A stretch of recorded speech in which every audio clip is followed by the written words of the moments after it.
Hello friends, welcome to my channel. दोस्तों, आज की इस वीडियो में हम लोग बात करेंगे BEd first year paper 1 childhood and growing up के लेक्चर 50 की। और ये आज हमारा आखिरी लेक्चर होने वाला है इस सीरीज का। आज का हमारा टॉपिक है friends, role of mass media in deconstructing gender stereotypes. यानी जेंडर स्टीरियोटाइप्स को कम करने में, ख़त्म करने में मास मीडिया का क्या रोल होता है, आज हम सब इस पर चर्चा करेंगे। चलिए शुरू करते हैं। The media plays a crucial role in shaping and perpetuating societal norms, including gender stereotypes। यानी कि मीडिया जो है बहुत ही इम्पॉर्टेंट रोल प्ले करती है लोगों की जो विचारधारा है उसको शेप करने में। सोसाइटी के जो नॉर्म्स हैं, सोसाइटी के जो रिवाज होते हैं, साथ ही साथ जेंडर स्टीरियोटाइप्स को भी चेंज करने में इसमें मीडिया का बहुत ही अहम भूमिका होता है। However, in recent years, there has been a growing recognition of the media's potential to challenge and deconstruct these stereotypes। तो आजकल हाल फिलहाल के सालों में एक चीज़ पाया गया है कि मीडिया में वो क्षमता है, मीडिया में पोटेंशियल है कि वो चैलेंज कर सकती है और यहाँ तक कि डीकंस्ट्रक्ट भी कर सकती है स्टीरियोटाइप्स को। तो स्टीरियोटाइप्स जो समाज में फैले हुए हैं, नेगेटिव विचारधाराएं, मीडिया चाहे तो इसे कम कर सकती है, लोगों की राय बदल सकती है। Here are some ways in which the media can contribute to breaking down gender stereotypes. यानी जेंडर को लेकर के जो स्टीरियोटाइप समाज में पहले से ही प्रिवेल्ड है, मीडिया उसे मतलब कि कम कर सकती है, डिकंस्ट्रक्ट कर सकती है, ब्रेक डाउन कर सकती है। कैसे, तो चलिए देखते हैं। फर्स्ट है representation and visibility. Media can actively work towards providing a more diverse and accurate portrayal of gender identities. यानी मीडिया जो है एक्टिवली काम कर सकती है जो जेंडर आइडेंटिटीज सच में जैसे होनी चाहिए उसको सही मायने में प्रमोट करके। By representing people from various genders, orientations and backgrounds, media can challenge the notion that there is a single correct way to express gender। यानी कि जो ट्रेडिशनल तरीका अपना चलते आ रहा है जिसमें कि मेल और फीमेल को कुछ खास तरह से आदमी मान लिया है कि मेल का ये सब कैरेक्टरिस्टिक्स और फीमेल का ये सब काम है, फीमेल बस घर में ही काम करने के लिए बनी है और मेल का काम है कि उसको दर्द नहीं होता, स्ट्रांग होता। तो इस टाइप की जो बनी हुई है पहले से धारणाएं, इसके अलावा भी बहुत सारे ऐसे हैं एस्पेक्ट, दोनों ही जेंडर और इनके अलावा भी अन्य जेंडर्स जो हैं, तो इन सब को मीडिया अगर प्रॉपर सही स्थान करे और सही तरह से अगर इनको रिप्रेजेंट करती है तो जो हमारा एक यूनिलैटरल जो सोच बना हुआ है कि एक ही चीज़ सिर्फ सही है, ऐसा सोच बदल सकता है। This includes featuring individuals who do not conform to traditional gender roles or stereotypes, allowing audiences to see the vast range of gender expressions that exist in reality। तो मीडिया अगर दिखाए ऐसे लोगों को जो कि परंपरागत तरीके से जिस टाइप का माइंड सोच सेट जो लादा गया है विचारधारा, वो जो लोग इसको फॉलो नहीं करते हैं, मीडिया अगर ऐसे लोगों को हाईलाइट करे, बहुत सारे ऐसे लोगों को vast range of gender expressions को अगर ये दिखाए कि असल में जैसा कहा गया है परंपरागत तरह से खाली वही नहीं होता, उसके अलावा भी और भी कई तरह तरह के पर्सनैलिटीज़ हर जेंडर में मौजूद हैं। तो उन सब को मीडिया में हर तरह तरह के पर्सनैलिटी को अगर मीडिया में हाईलाइट किया जाए तो फिर जो स्टीरियोटाइप्स बना हुआ है जेंडर को लेकर के वो ख़त्म हो सकता है। अगला है countering stereotypical narratives. Media can actively challenge and subvert gender stereotypes by presenting narratives that defy expectations। मतलब मीडिया ऐसे नैरेटिव्स इस तरह से रिप्रेजेंट कर सकती है न्यूज़ को कि उनके बात में काउंटर हो, जो स्टीरियोटाइप्स समाज में फैले हुए हैं उन स्टीरियोटाइप्स का जो सही काउंटर है, जिससे कि स्टीरियोटाइप्स को रॉन्ग प्रूफ किया जा सकता है। मीडिया ऐसे नैरेटिव्स का यूज़ करके स्टीरियोटाइप्स को, जेंडर स्टीरियोटाइप्स को डिबंक कर सकती है। This can involve showcasing strong and independent female characters in leadership roles, depicting sensitive and emotionally expressive male characters, or highlighting relationships and dynamics that break away from traditional gender norms। तो media अगर ये दिखाना शुरू करे कि strong और independent female characters, यानी कुछ ऐसी फीमेल जो कि ऑलरेडी सक्सेसफुल हुई अपनी करियर में, लीडरशिप पोजीशन में गई हैं, तो उन सब का इंटरव्यू दिखा करके मीडिया जो है वुमेन एम्पावरमेंट को बढ़ावा दे सकता है। सेंसिटिव और इमोशनली एक्सप्रेसिव मेल्स को दिखा करके, यानी मेल भी सेंसिटिव होते हैं, मेल में भी इमोशंस होता है, ऐसे मेल्स का भी इंटरव्यू दिखा करके जो मेल के प्रति जो धारणा बनी हुई, स्टीरियोटाइप्स जो बनी हुई है, मीडिया उसको भी काउंटर कर सकता है। और ऐसे रिलेशनशिप्स जो कि हमारे समाज अलाउ नहीं करते हैं ट्रेडिशनल तरह से, ऐसे रिलेशनशिप्स को भी हाईलाइट करके मीडिया दिखा सकते हैं कि सिर्फ यही एकमात्र ऑप्शंस नहीं है। ये स्टीरियोटाइप्स को काउंटर किया जा सकता है। Bye presenting alternative narratives the media can disrupt deeply ingrained stereotypes and expand viewers understanding of general possibilities, gender possibilities। तो जो स्टीरियोटाइप्स है पहले से मौजूद, मीडिया उसको काउंटर करने के लिए बहुत सारी जो पॉसिबिलिटीज़ हैं उसको सही मायने में दिखा सकती हैं। और जो हमारे समाज में जो पहले से इतना गहराई से जो स्टीरियोटाइप्स बस गया है लोगों के मन में, इसको ख़त्म किया जा सकता है व्यूअर के माइंड से। Critical analysis and discussion. Media can foster critical thinking and dialogue by encouraging audiences to question and analyze gender stereotypes।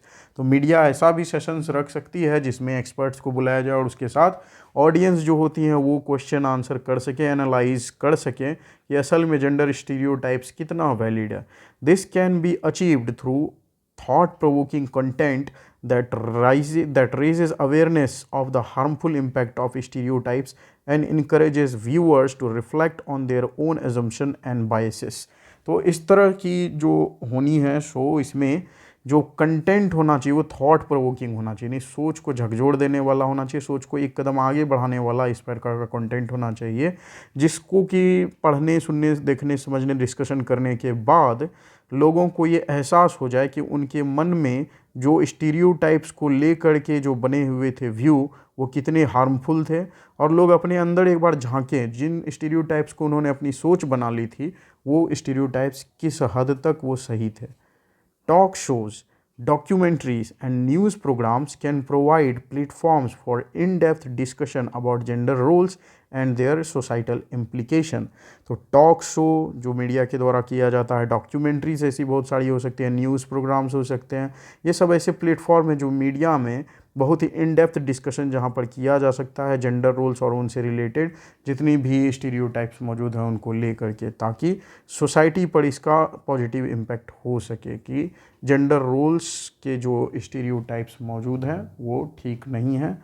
इसको मीडिया गहराई से डिस्कस करके अपने डिफरेंट टाइप्स ऑफ शोज से लोगों तक पहुंचा सकते हैं सही बात को। Empowering marginalized voices. The media can amplify the voices of individuals who have traditionally been marginalized due to gender stereotypes। तो मीडिया क्या कर सकती है, जिन लोगों को आज तक दबा कर रखा गया है, जिनकी आवाज़ को कभी उठने नहीं दिया गया है, जेंडर खास तौर पर वुमेन्स, तो इन लोगों की बातों को मीडिया हाईलाइट कर सकता है। By providing a platform for people of all genders to share their experiences and perspectives, media outlets can contribute to a more inclusive and equitable society। तो मीडिया प्लेटफॉर्म दे सकती है ऐसे लोगों को जो अप्रेस्ड हैं, हर तरह के जेंडर के लोगों को अपना एक्सपीरियंस बताने के लिए, अपनी अपनी पर्सपेक्टिव को बताने के लिए मीडिया मौका दे सकता है, और इससे एक अच्छा और ज़्यादा समझदार, सभी को इंक्लूसिव करने वाला, सबको समान समझने वाला सोसाइटी का निर्माण करने में मदद मिल सकती है। This can involve highlighting the stories of gender non confirming individuals, transgender individuals and those who challenge gender stereotypes in their professional और personal lives। तो मीडिया ऐसे लोगों को हाईलाइट करके, ऐसे लोगों की स्टोरीज़ को दिखा करके जो कि जेंडर नॉन कन्फर्मिंग है, यानी कि वो मेल फीमेल दो में से किसी कन्फर्म किसी एक जेंडर में नहीं है, या ट्रांसजेंडर लोग हैं, इन लोगों की भी स्टोरी को मीडिया दिखा करके दिखा सकते हैं कि आखिर इन लोगों के साथ जो भेदभाव हो रहा है, लोगों ने जो मन में बना लिया स्टीरियोटाइप्स, वो सही नहीं है, आखिर ये भी इंसानी है।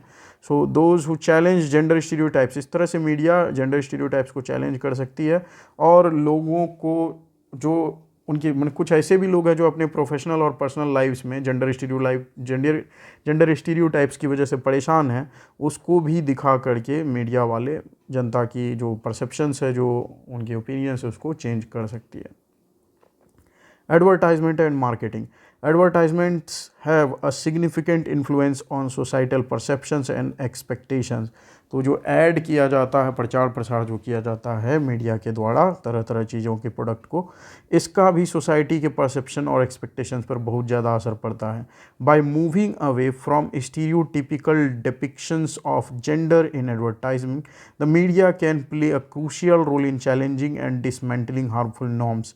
तो जो पहले से चलते आ रहे हैं स्टीरियोटाइप्स को बढ़ावा देने वाले, जेंडर स्टीरियोटाइप्स को बढ़ावा देने वाले अगर कोई ऐसे ऐड हैं, तो मीडिया उनकी जगह पर एक अच्छा जो ले सकता है ऐसा कोई ऐड जो स्टीरियोटाइप्स को डिसमेंटल करे, ठीक, जो स्टीरियोटाइप्स के हानिकारक प्रभावों को बताए। Brands and advertisers have started to embrace more inclusive and diverse representations, promoting body positivity, gender equality and acceptance. यानी कि ब्रांड और एडवर्टाइजर्स जो हैं वो जिन लोगों से अपने प्रोडक्ट की एडवर्टीजमेंट करवा रहे हैं, जिनको अपना ब्रांड एम्बेसडर बना रहे हैं, वो लोग अब उसमें सिलेक्शन में और ज़्यादा लोगों को इंक्लूज कर रहे हैं, ठीक। उनकी इंक्लूसिवनेस और जो डाइवर्स रिप्रेजेंटेशन है ऐड में, जो एम्बेसडर हैं, ब्रांड एम्बेसडर, उनको सेलेक्ट करने में उन्होंने बहुत ज़्यादा डाइवर्सिटी दिखाई है। नहीं, तरह तरह के अब लोग को वो अपने अपने प्रोडक्ट के प्रचार के लिए रख रहे हैं। तो इससे क्या हो रहा है कि जेंडर इक्वालिटी आने का चांस ज़्यादा है और एक्सेप्टेंस लोगों को जो है स्टीरियोटाइप्स को लेकर रिजेक्ट करना और समाज को एक इंक्लूसिव सोसाइटी को एक्सेप्ट करने की धारणा और प्रबल होती है इससे। It is important to note that while the media can contribute to the deconstruction of gender stereotypes, it is not solely responsible for this task. ये बात भी सच में ध्यान देने वाली है कि मीडिया भले ही जेंडर स्टीरियोटाइप्स को डीकंस्ट्रक्ट कर सकती है, उसको कम कर सकती है, लेकिन ये जिम्मेदारी अकेले मीडिया की सिर्फ नहीं है। ये task real change requires collective efforts from various sectors of society.